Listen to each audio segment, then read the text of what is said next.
Shalom. Welcome to the Chai Academy, coming to you from the Chai Center. We're in the middle of a Holocaust series. It's been a long series, actually. Yesterday we were discussing Holocaust museums, and the one in Israel, the one in Washington, and there's hundreds and hundreds of others. Yesterday we briefly touched that in Yad Vashem, the Holocaust Museum in Israel, has like a garden. It's that's dedicated to the righteous Gentiles. So today's topic, I want to elaborate a little more on righteous Gentiles. So, a lot of research has gone into what brought on the Holocaust. What made Hitler so anti-Semitic? What made the Nazis? What drove them? The hate, the killing of a baby. How do you do that? What was, how did that happen? How did the German people, the Polish people, just sit by, and were anti-Semitic in their own right, because silence is acquiescence? How does it happen? And there's books and books and books, and commissions been studied, etc. I want to talk about research that's done on the righteous Gentiles. Why would a righteous Gentile risk their life to be killed by Nazis, sent to concentration camps, butchered, murdered because you helped a Jewish person? Why would they do it? Why would they do it? Just look the other way. I don't want to die. Right? Blood is thicker than water. I don't want to hurt my family. So what would inspire a person to be ready to give up their life for a Jew during the Holocaust, during Nazi Germany specifically? And actually the research done is interesting. They found a few things, 3 or 4 things. They found that they all had in common, these righteous Gentiles. I say all, that's flippant. That most of them had in common. The first thing they had in common was they came from religious homes, not necessarily dogmatic and rigid homes, but there was some sense of belief in God. There was some sense of a community. They went to worship services at some point, right? They weren't just completely secular or atheists or right, agnostic. So that's the first thing. A righteous Gentile, for the most part, they came from religious homes, not rigid religious homes. The second thing is they loved morality. Is correct. They kind of had in a sense of morality. The second thing is they love adventure. To them, it was like a risk-taking thing, and these are the type of people that would, bungee jump without checking properly, without it being. They're the first ones to go off the cliff, So their adrenaline soars so here it gave them a sort of a cause and to be. They love the action. Me personally, I like to sit on the sofa with a blanket, cup of coffee. There's some people are, some people are just like the fast life. And the third thing is, what they discovered is that these righteous Gentiles usually had some positive interactions with a Jew. So that when they say, they're marginalizing the Jews, they're demonizing the Jews. I don't see that. Now, it's interesting that Hitler had positive experience, right? His mother's doctor was Jewish, and his mother's doctor tried everything to keep the woman alive. And Hitler thanked him verbally and in a letter. So he had a positive experience with Jews, but for some reason, he didn't become a righteous Gentile. And righteous Gentiles, I mean, some of the stories, we'll talk about, 2 to 3 stories of famous stories are just amazing, just amazing. So let's take, it was a little village or a little town in France.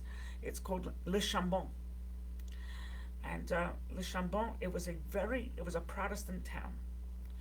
And the pastor was like the leader of the town. His first name was Andre. His last name was Trusme, something like that. And from 1941 to 1944, this pastor was responsible for saving 4 to 5,000 Jewish lives. Because what he did was he had this town. He hid Jews everywhere. He hid them in fields. He hid them in farmhouses. He hid them in people's houses. He hid them in basements. He hid them in churches. He ran around, gathering Jews and hiding them, and making sure that they survived. I mean, this man, many people don't know him. They know Schindler, etc. But this man truly was responsible. I think Schindler was responsible for 1,100 Jews. This is between 4 and 5,000. I'm not knocking 1,100 Jews. And so when the war ended, and people began to talk about the righteous Gentiles, and then eventually Yad Vashem, the Holocaust Museum, so righteous Gentiles were invited. If somebody nominated them, look at what they did, etc. They were invited to go to Israel and plant a tree in the grove. It's called the Grove of the Righteous Gentiles, and to plant a tree. And it's interesting. There's an organization that actually financially supports righteous Gentiles that righteous Gentiles that were down on their luck, that are down on their luck. Now, of course, this generation is dying, but that doesn't mean we can't support their kids. So they support because they realize these people just stuck their neck out for a Jew, and they recognize it. One of the most famous, or the most famous, righteous Gentiles was Raoul Wallenberg. So he's credited with saving anywhere between 30 to 100,000 Jews. So he's a Swede. He was born from a wealthy family in Sweden, and he was from a wealthy family, and the Rockefellers of Sweden, and he was sent as a diplomat to Hungary. And the purpose why he was sent was to help the Jews in Budapest. So there was 200,000, maybe not only Budapest, but Hungary. There were 200,000 Jews remaining in Hungary, and 430,000 had already been deported to Auschwitz. So when I guess the Swedes, they heard, so they sent him, and they said, use your diplomatic power to try and save Jews. And he did. So he made it clear that any Jew that went to the Swedish embassy, because Sweden was a neutral country, they will be provided asylum. But you can't have 200,000 people in embassy. It's too small. So what he did was he rented, he leased, he bought over 30 houses in over Sweden. I think it was Budapest, to be honest, but I'm not 100% sure. 31 safe houses. And he said this is diplomatic houses, and therefore it's just like entering the embassy. He issued them Swedish passports, and he made them Swedish citizens. Just amazing, and he saved their lives. Right?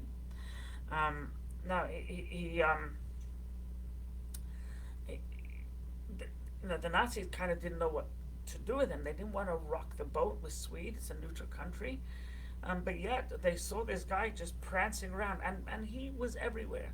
There's stories of him, like um, taking people off trains, cattle carts, to say, no, no, that's a Swede, that's a Swede, that's a Swede. You have no jurisdiction. It's a Swedish citizen. Amazing. There's actually it's very interesting. There's a personal story of even though he was busy saving Jews, there's just an individual story about him. There was this Jewish woman in her ninth month, and she was about to give birth, and the hospital wouldn't take her because she's Jewish. So what he did is he took her into his house. He got a doctor, and he laid down this woman in his bed, and there she was. There she laid until she gave birth. He slept on the couch. And he gave her his bedroom. He gave her his bed. He gave her, this is, because he was a kind man. And he helped this birthing mother. He was in grave, grave danger.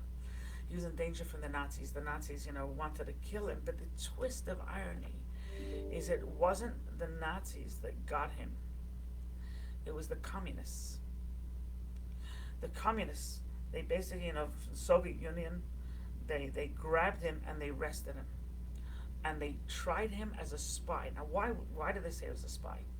Because he, at the very end of the war, the Joint Commission sent him money. It was like it was very tail end. It was too little, too late. But they sent him money, and to help save Jews. Joint Distribution Committee. And so they said, you're getting money from America.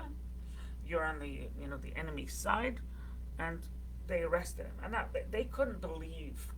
You take it from a communist Marxist point of view. Who sticks their neck out for anybody? You save your own skin. So they said he must be a spy. He must be a spy. They sent him to Siberia, and it's probably one of the greatest, if not the greatest, injustice ever done to a person. This man was tzaddik. He was pure. He was, thank God that we believe there's an afterlife, because if there's just one life, it's brutal what happened to him. It should shake your faith. So he was sent to Siberia, and it's assumed that he died early on, and that was the assumption. However, in the 60s and the 70s, when prisoners from these camps, these gulags, when they were being released, they were talking about this fellow Wallenberg, who kept on saying, I saved a lot of Jews, and I have to, you have to help me because I saved a lot of Jews. I'm from a wealthy family, and so then, when people heard that, they started to investigate, but they were stonewalled. They couldn't get any information. Now, the Jews that he helped when the war was over, right? Because this is the 60s, 70s, but initially when he was taken to prison, so he was in 44, 45. He was the communists grabbed him. The Jews who survived the Holocaust were penniless. They were homeless, they had no clothing, they had no food. They were in DP camps. Some of them didn't want to live. In Yad Vashem, I read a story about a couple that they were in the DP camp, and she became pregnant. When she became pregnant, she was first aware. She tried to abort the kid because she said, "I don't want to bring a kid into this cruel world." And she was terrible story, but she was unsuccessful. And so they couldn't help. What could they do? As the Jews started to find their footing,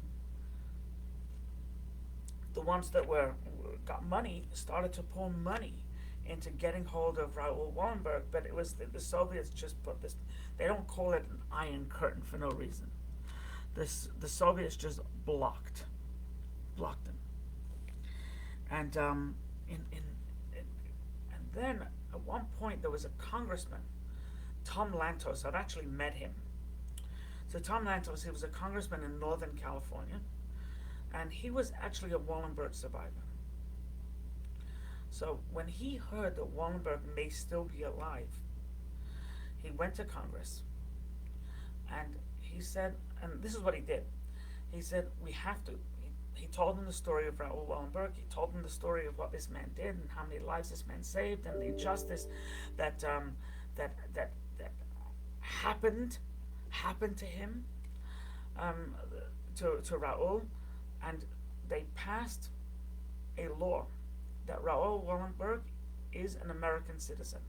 He's an honorary American citizen, and it's only happened one other time, where I think it was given to Winston Churchill. He became an honorary American citizen. Raoul Wallenberg became an honorary American citizen. The strategy was that now that Wallenberg is a citizen, the Congress, the Congress could start pushing and making an investigation. So, of the little investigations that was made, it did seem that he passed in 1947. That seems to be that seems to be what happened. Is that he passed very early on. He was there for a couple of years, and then he passed. A sad story, but his name shall never be forgotten. Remember that name. Remember what he did. Another one you've heard of because Steven Spielberg made it a movie was Oskar Schindler. Oskar Schindler, by the way, as a person, he was a womanizer. He was a cursor. He was, he was a member of the Nazi Party. He probably did that for business, but he wasn't the nicest guy around. He was very wealthy, and he had a lot of employees. When he finally understood what the final solution was, what they're planning on doing to get him to kill Jews, so he started to hire Jews. And he started saying, no, they work for me, and I work for the Nazi Party. I need these people, they're my slaves. And then, they heard the word, slave or servant. The Nazis were only too happy to give an esteemed member of the Nazi Party, some Jews that he could whip and beat. But he didn't. He took care of them. And all in all, he saved 1,100 Jews. There is 1,100 Jews out there.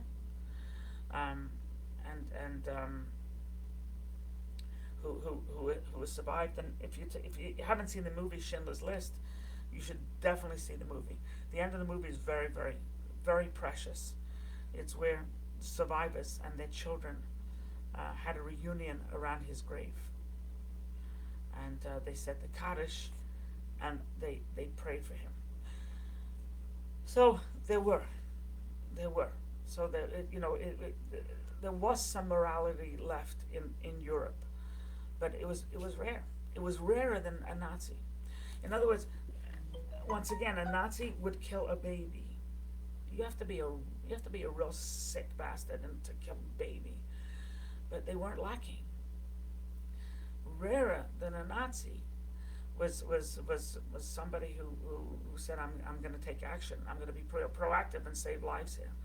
That was a rarity, but they did exist.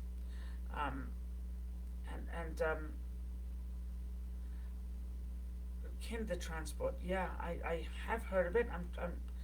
Someone asked about a kinder transport. It was an effort to save Jewish kids. I believe they actually paid a lot of money per kid, but I'm right now I'm drawing a blank. And anyway, so the few and far between, and they really, the truth be told,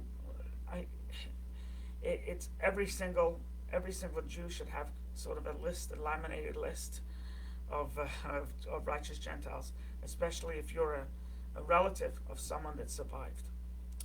So a little bit of light in darkness. When we talk about the Holocaust, right? So we said there was a highlight. The Warsaw Ghetto was a highlight. Was a little bit of light. It showed hope, and the righteous Gentile, which also hope that Europe is not completely lost, and there is some morality, somehow, some way. May our paths only meet righteous people, righteous Jews, righteous Gentiles. May we only meet righteous people, and may all our encounters be good ones. God bless. If you'd like to see more of the Chai Academy, it's it's thechaycenter.com/academy. Or you can go on YouTube, type in the Chai Academy, and there's a large selection. Be well.